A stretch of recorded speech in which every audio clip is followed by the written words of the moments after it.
Good afternoon, and thank you so much for joining me for this WNCT Now digital news update. I'm Emily Severidge, live in our digital studio. As we continue to track COVID-19 cases statewide and across the East, here are today's numbers. Health officials say once again North Carolina has set a new record for COVID-19 hospitalizations. According to data from the state health department, at least 3,042 patients are currently in the hospital due to the virus. That's an increase of 42 patients from Tuesday's record-setting number. There are currently 411 empty staffed ICU beds in the state, with almost 5,000 empty staff inpatient beds in the state as well. New daily cases increased for the second day in a row to just over 5,600.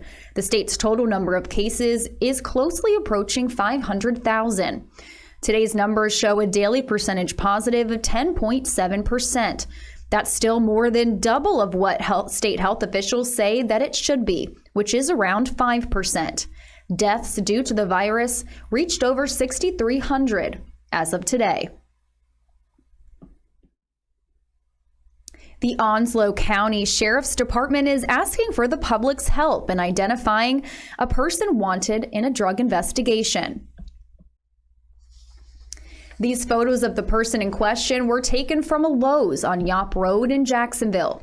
The suspect is described as having a reddish hair and facial hair. He was wearing a black t-shirt, red shorts, and black sneakers at the time the photo was taken. Anyone with information is asked to call the Onslow County Sheriff's Office. Stay with us, and we'll be right back with some more news after this short break. Good afternoon, everyone. Good evening. You're watching live coverage of a news conference. Live to breaking news. We're live outside. Joins us live In Kinston. In Jacksonville. In New Bern. Now in Greenville. Dangerous conditions. We don't dare drop our guard. Rip currents can be really hard to spot. The Washington waterfront. Chair pieces and cable lines. Walking you through the story. Working day in and day out. this election. Unprecedented. I did speak to the Board of Elections director. We are there with you. We're on your side. 9 on your side. Weekdays starting at 5. Thanks so much for joining me. If you're just tuning in, I'm Emily Severidge, live in our digital studio, providing you with some evening updates. WNCT is bringing you live streamed updates every Monday through Friday at 1:30 p.m. and 4 o'clock p.m. to bring you the latest and up-to-date news before our nightly newscast. There have been over 24,000 healthcare workers vaccinated so far in North Carolina. But of those, only 8% are Black or African American. Here's why officials say that is. Dr. Julius Wilder is an assistant professor of medicine at Duke Health, and he's part of that small 8%. But Dr. Wilder says he understands why Black and Hispanic communities are skeptical of the vaccine. In recent years, North Carolina agreed to compensate people, mostly Black, who were forced to be sterilized as part of a staged eugenics program that ended back in the 70s. Dr. Wilder says incidences like that and the Tuskegee experiments don't help to ease concerns. In fact, it heightens them. With Black people being nearly 3 times more likely to die of COVID-19 as compared to white people, healthcare workers say doing their part to share information and calm fears in the community is now truly a matter of life and death. Our sister station in St. Louis reports. Our personal history, our national history, both can shape the way we make decisions. A new medical breakthrough can also make some African Americans a little suspicious. For several decades, Black men were used as experiments without their knowledge in the South. The horrible Tuskegee incident is still well remembered today, as are the women of color who suffered forced sterilization.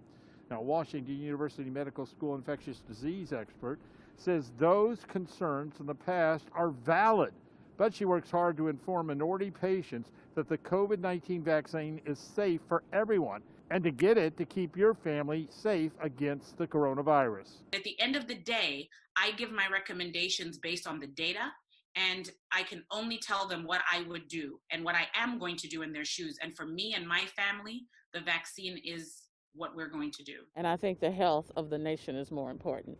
And so I will take the vaccine at some point. She says the COVID-19 vaccine is very good and it exceeded all expectations of the experts. Reporting here in the Central West End, I'm Rocky Madden, Fox 2 News. With Christmas just a few days away, Santa Claus is getting ready to climb down people's chimneys and leave special little presents under the tree. But first, Governor Roy Cooper has a special COVID-19 message for all of us, including Santa Claus. Governor Cooper wants to make sure everyone knows that the modified stay-at-home order doesn't apply to Santa Claus. Cooper says Santa is exempt from the curfew, so he will be able to carry out all his special deliveries on Christmas Eve. Thanks to all the elves working extra hard this year, they were able to make an extra large mask to fit over Santa's beard. Here's what Governor Cooper has to say. Hi everybody, Governor Roy Cooper here. This year, Christmas will look a little bit different for all of us, but I want to share an important COVID-19 update about the holiday. In order to finish his official duties on Christmas Eve, Santa Claus will be exempt from the modified stay-at-home order. But just like the rest of us, he knows he still needs to wear a mask. It's important for all of us, even Santa, to continue to practice our 3 W's. Wear a face covering, wait 6 feet apart, and wash your hands often. Merry Christmas, and we'll see you soon, Santa. And don't be surprised if when you wake up in the morning, those milk and cookies that you left out are no longer there. Santa may be taking some cookies and milk to go this year, so he doesn't have to remove his mask, and so he can bring a little extra special treat back to Mrs. Claus.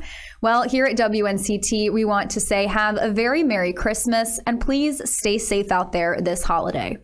That wraps up this WNCT Now Evening Update. I'm Emily Severidge, and we have more news coming up for you tonight on our broadcast at 5 and 6. Thanks so much for watching.